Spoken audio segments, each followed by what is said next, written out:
The first step in finding a solution to our problem is making sure we understand the question. So we're going to read the question, and we're going to read it a multitude of times. 3 is kind of the magic number to read it through to understand what it's asking. Then once we have read the question and we understand what it's asking us, we're going to assign some variables. So in this case, I'm going to let n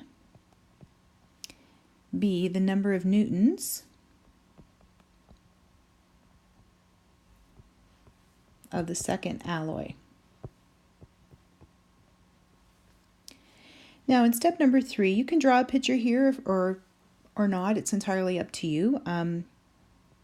I'm going to draw a picture and just say 20 newtons. I'm taking 30% of that, plus I'm looking for the number of newtons of the second one, and that's going to be 80%, and that's going to equal n plus 20. Sorry, I don't need that over anything. And for that one, it's going to be a total of 60%. So if you just want to draw a little visual like that to see where it's going, because that helps us in step number 4 to go ahead and set up the equation. Now in this case, in the equation, we're going to have 30% of 20 plus 80% of an unknown, which is n, and we're going to have 60% of n plus 20.